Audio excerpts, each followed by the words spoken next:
I, 32F, discovered my husband Ronald, 34M, was cheating on me with my best friend Ariadne, 31F, for the past 2 years. I got my revenge by selling his precious car collection, and now everyone is calling me cruel. I need to give you all some background to understand how we got here. Ronald and I met in our senior year of college through mutual friends at a homecoming party. He immediately stood out because while everyone else was talking about their job prospects and student loans, he was excitedly showing people pictures of the classic car collection he had just inherited from his grandfather. The way his eyes lit up when he talked about those cars was what first attracted me to him. He came from old money, with his family owning several successful businesses across the state. When we started dating, his family, especially his mother Claire, made it clear they thought I was beneath them. They would make subtle comments about my father being a high school teacher and my mother running a small bakery. Claire once asked me if I had ever even been on a private jet before, as if that was some kind of requirement to date her son. But Ronald was different from his family. He defended me constantly and told them that he loved how grounded and genuine I was. He said I kept him connected to the real world instead of the bubble his family lived in. We dated for 4 years, during which I supported him when he decided to start his own tech company instead of joining the family business. Those early years were tough. We lived in a small apartment because Ronald wanted to prove he could make it without his family's money. I worked 2 jobs, teaching during the day and waitressing at night, to help support us while he got his business off the ground. His family kept telling him to dump the gold digger, me, and come back to the family business, but he stood firm. The company eventually took off, and we got married in a beautiful ceremony that his family only attended out of obligation. The only person who seemed genuinely happy for me was my best friend Ariadne. She and I had been inseparable since high school when we were both outcasts, me for being the scholarship kid and her for being the new girl who didn't know anyone. Ariadne was my maid of honor and helped plan every detail of the wedding. She threw me the most amazing bachelorette party and gave the most touching speech at our reception. She had never been lucky in relationships herself, always picking the wrong guys. I used to feel guilty about my happiness with Ronald, especially when she would joke about finding her own Ronald someday. After the wedding, we bought a beautiful house with a massive garage for Ronald's car collection. He had 12 classic cars worth over $2.5 million, everything from a 1967 Shelby GT 500 to a 1970 Plymouth Hemi Cuda. He spent every weekend either working on them or showing them at car events. I never really got into cars myself, but I loved seeing how happy they made him. 3 years ago, Ronald had a health scare, nothing serious in the end, but it made us think about the future. He gave me power of attorney over all his assets, saying he trusted me completely to make decisions if anything happened to him. I remember crying when he did that, thinking about how far we'd come from his family's initial distrust. Things started changing about 2 years ago. Ronald's company was doing better than ever, but he was suddenly working late all the time.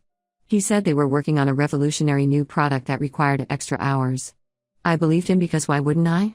He had always been honest with me. He became weirdly protective of his phone and started taking calls in another room. If I walked in while he was on the phone, he would quickly end the call. He changed his phone password for the first time in our relationship. I told myself I was being paranoid. After all, he was handling sensitive business information. Ariadne was around a lot during this time, always ready to listen to my worries and tell me I was overthinking things. She suggested I surprise Ronald at work with lunch one day, but when I did, his secretary said he was out at meetings. This happened several times, and each time Ariadne would tell me it was probably just work stress. The truth finally came out last week when I was doing laundry and found hotel receipts in his jacket pocket. They were for local hotels, which made no sense since we lived in the city. His iPad dinged with a message while it was lying on our coffee table, and for the first time in our marriage, I snooped. He had forgotten to log out of his messages, and there they were, hundreds of messages between him and Ariadne going back 2 years. They had been meeting at hotels 3 or 4 times a week. The messages were full of their plans for the future and jokes about how oblivious I was.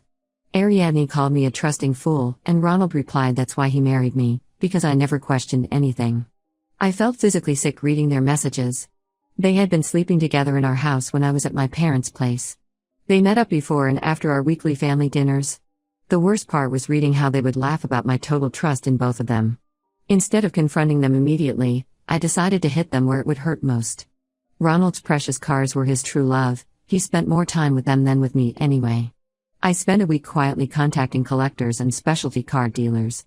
I had to sell them below market value to move them quickly, but I managed to get about $2 million for all 12 cars.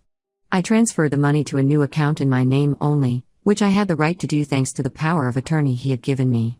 Then I waited until their next hotel meetup, they were creatures of habit and always met at the same place on Thursdays.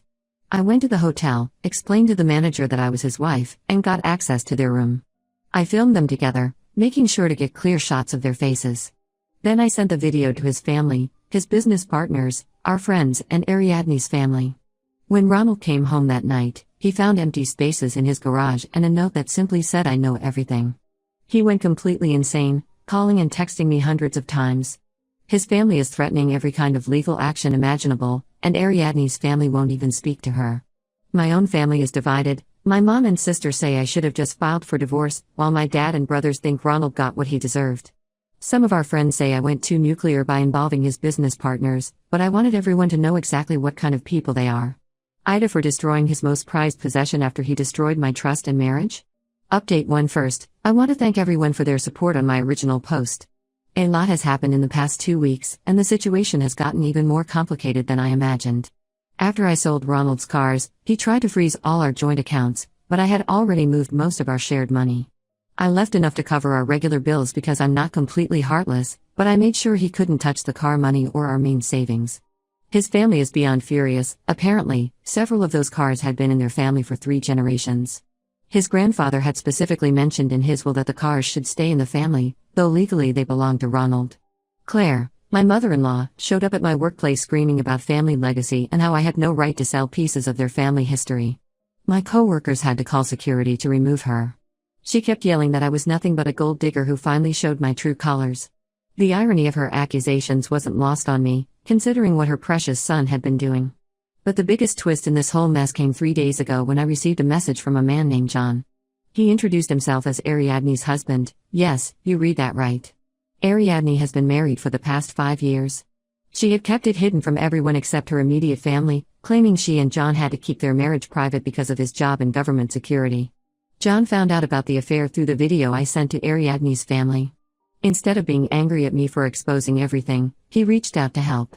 He works in financial crimes investigation and offered to look into Ronald's company finances. What he found was shocking. Through his investigation, John discovered that Ronald had been systematically embezzling money from his company for the past 2 years. He had set up fake vendor accounts and was transferring company funds to secret accounts. The total amount was close to $3.5 million. Most of this money went towards setting up a luxurious future with Ariadne. He had already bought a beachfront property in another state under a shell company, and there were records of expensive jewelry and car purchases for her. John showed me documents proving all of this, including emails between Ronald and Ariadne planning their new life together.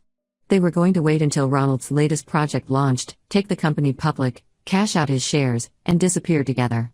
They had even discussed how to make me look incompetent so Ronald could claim I was mentally unstable and get the power of attorney revoked before they left. I forwarded all this evidence to Ronald's business partners and the relevant authorities. The company's board of directors has called for an emergency meeting, and several major investors have already pulled out. The company's stock value dropped by 40% in just 2 days after the news broke. Ariadne finally tried to contact me yesterday. She showed up at my parents' house where I've been staying, crying and claiming that she needed to explain everything. Through her tears, she spun a story about how Ronald had manipulated and pressured her into the affair.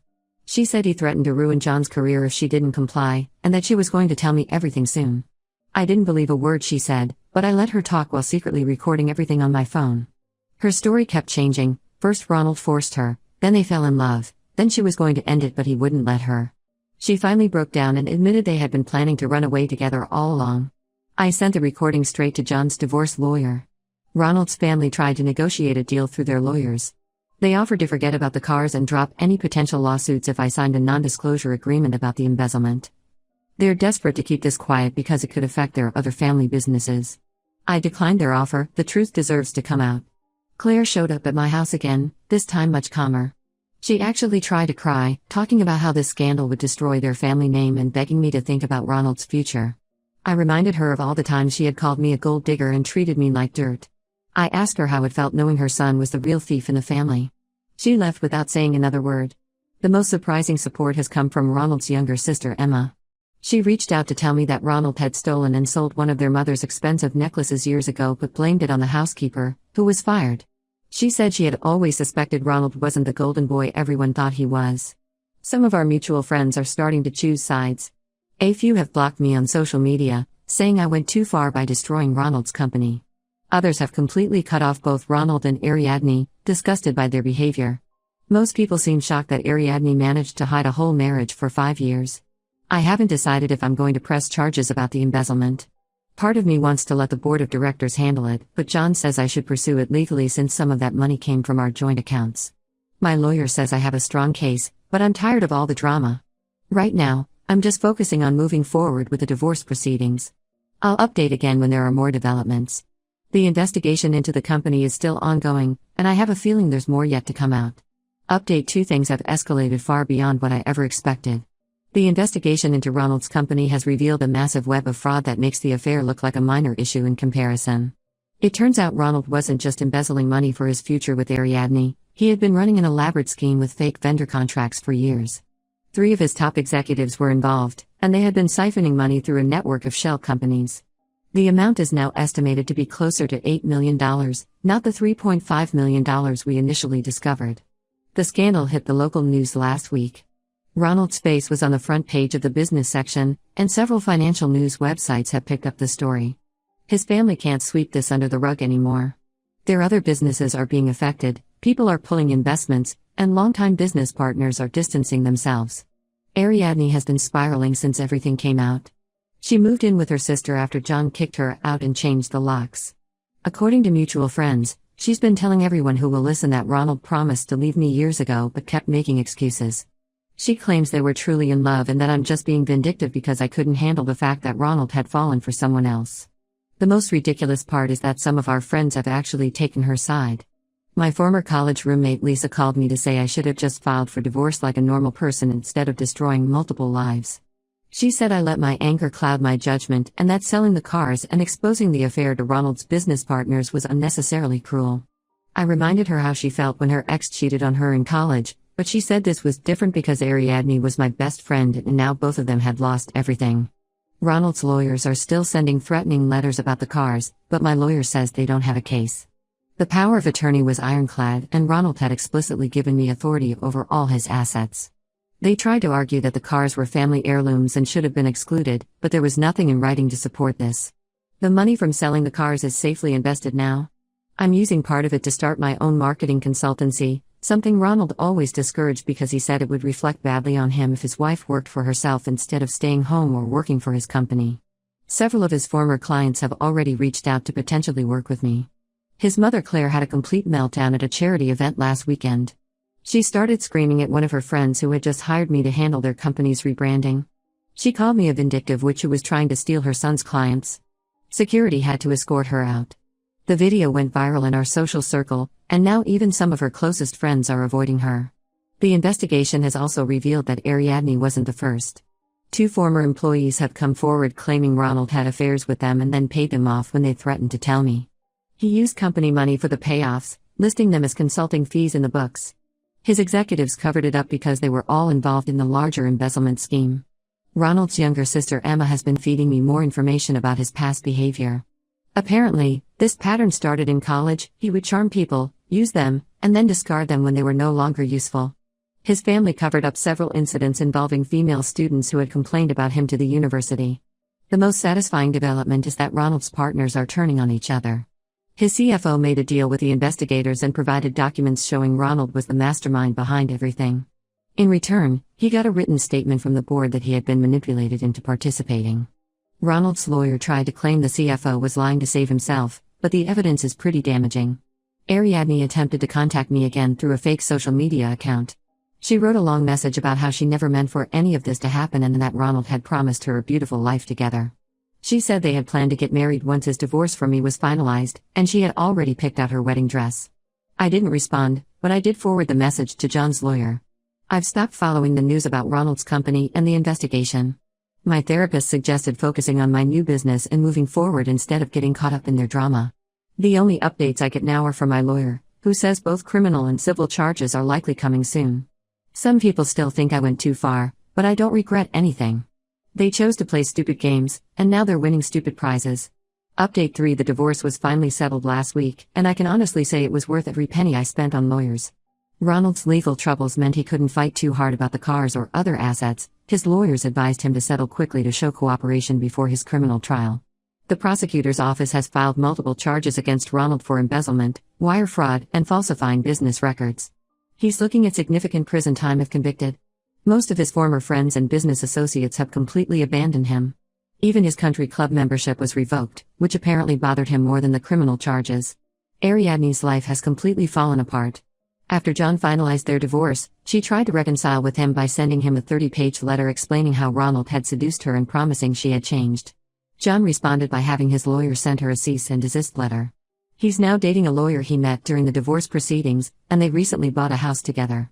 Ariadne lost her job at the marketing firm when the scandal broke. Turns out sleeping with a client's husband and helping him embezzle money isn't great for business. She had to move back to her hometown in Idaho and is now working as a waitress at her cousin's diner. She posts daily inspirational quotes on social media about surviving betrayal and finding yourself, acting like she's the victim in all this. Last week she started a podcast about surviving narcissistic abuse. Apparently, Ronald is the narcissist who ruined her life, not the married man she chose to have an affair with. I used the car money to buy that beachfront property they had been planning to escape to. It's deliciously ironic that I'm now living in the house that was supposed to be their love nest. I've turned it into a beautiful home office for my new business, which has really taken off. 3 of Ronald's former clients signed with me last month alone. Ronald's family still tries to harass me occasionally. Claire sends nasty emails from new addresses every time I block her old ones. She's become obsessed with clearing the family name and even tried to write a book about how I supposedly manipulated and trapped her son. No publisher would touch it, especially with his criminal charges pending. The only family member I still talk to is Emma, Ronald's sister. She's cut ties with her family and is much happier for it. She told me Ronald had been the golden child who could do no wrong, and watching him fall from grace has been eye-opening for her. We meet for coffee sometimes and laugh about Claire's latest dramatic episodes. Some of our old friends have tried to reach out and apologize for taking Ariadne's side initially. I ignore most of them, but I did respond to Lisa, my former roommate. I told her she was welcome to support lying cheaters, but she shouldn't expect me to forgive and forget. She sent a tearful voice message about missing our friendship, which I deleted without listening to fully. I've started dating again recently. Nothing serious, but it's nice to know there are decent men out there. My date last week actually asked for my opinion on things and seemed interested in my business. It was surprisingly refreshing after years of Ronald dismissing my ideas and ambitions. People still occasionally tell me I went too far with my revenge, that I should have just walked away with my dignity. But I walked away with my dignity and $2 million in car money, plus a thriving business and a beach house. I'd say I won this round.